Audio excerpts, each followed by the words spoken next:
मौलाना मोहम्मद मदानी हमारे chief minister के arrest करब क्वेश्चन मदानी मुर्दाबाद मुर्दाबाद मुर्दाबाद भारत माता की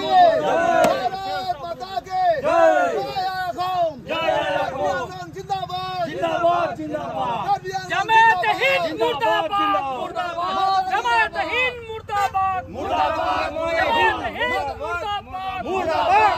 मुर्दाबाद जमात हिंद मुर्दाबाद मुर्दाबाद जमात हिंद मुर्दाबाद मुर्दाबाद जमात हिंद मुर्दाबाद हिंद मुर्दाबाद जमात हिंद जय आयकम जय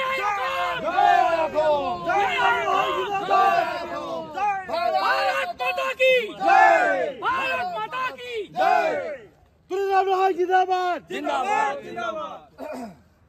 आज आमी हिल पिपल कालचारेल फराমৰ তৰফৰ পৰা জমিয়ত উলামা ইহিন সংগঠনৰ যোনটো মুৰব্বী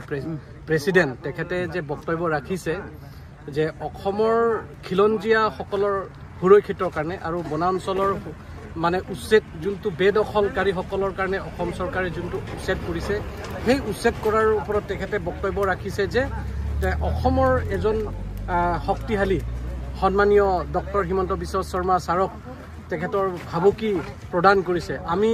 বিভিন্ন অসমৰ জাতি জনগোষ্ঠীবিলাকে বিশেষকৈ আমাৰ কাৰ্বি আংলঙত হিল পিপল কালচাৰেল ফৰাম 29টা জাতি জনজাতিসকলৰ সংগঠনে আমি হুকিয়াই দিছো তেখেতক যে অসমৰ মাননীয় মুখ্যমন্ত্ৰীৰ ওপৰত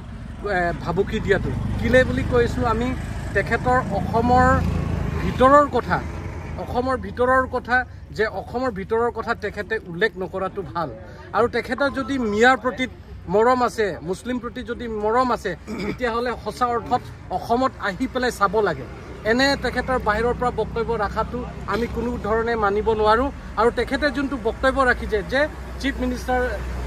মানে ৰিমুভ কৰিব লাগে কথা কয় অসমৰ কোনে মুখ্যমন্ত্ৰী হ'ব আমিয়ে বিবেচনা কৰিম বুলি তেখেতে যোনটো বক্তব্য ৰাখিছে এটো অতি শীঘ্ৰে বিদ্ৰোহ কৰিব লাগে আৰু এনেকৈ যাতে ভৱিষ্যতে বক্তব্য নাৰাখে তাৰ প্ৰতি আমি আজি প্ৰতিকৃতি আমি তেখেতৰ প্ৰতিকৃতি প্ৰেসিডেন্টৰ প্ৰতিকৃতি আমি ডাক কৰিছো কিয়নো আমাৰ এটা সেন্টিমেন্ট আছে যে অসমৰ আমি অসমীয়াৰ বিভিন্ন জাতি জনগোষ্ঠী ইয়াৰ খিলঞ্জীয়াসকলৰ আমাৰ চিফ মিনিষ্টাৰ ছাৰে যিটো উচ্ছেদ চলাইছে সেই উচ্ছেদটো হৈছে বনাঞ্চলত বন বিভাগৰ এৰিয়াত যোনে বেদখল কৰিছে যোনে অনিয়মৰ পৰা তেওঁলোকে বহি আছে তাতো কোনোবা মুছলিম হ'ব পাৰে কোনোবা বেলেগ মানুহ তাৰ ট্ৰাইবেলো হ'ব পাৰে তেওঁলোকৰ কাৰণে উচ্ছেদ কৰিছে তাত কোনো ইয়াত মানে অনিয়ম হোৱা নাই নিয়মৰ মতে হৈছে আৰু ইয়াৰ প্ৰতি আমি পিচিএফ তৰফৰ পৰা অসমৰ যোনটো অসম চৰকাৰ যোনটো উচ্ছেদ চলাইছে আমি সম্পূৰ্ণ সমৰ্থন কৰিছো আৰু আমি ক'ব বিচাৰিছো যাতে বাহিৰৰ পৰা যদি মুছলিম সংগঠনে যোনে সংগঠনে নহওক এই ভাবুকি দিয়াটো বিদ্ৰোহ কৰিব লাগে সেইকাৰণে আমি কণ্ডেম কৰিছো সেইকাৰণে ভৱিষ্যতে যাতে এনেকৈ যাতে বক্তব্য নাৰাখে তাৰ প্ৰতি আমি তেখেতৰ সেন্টিমেন্টতে আমি প্ৰতিকৃতি ডাক কৰিছো এইটোৱে আমি জনাব বিচাৰিছো আপোনালোকক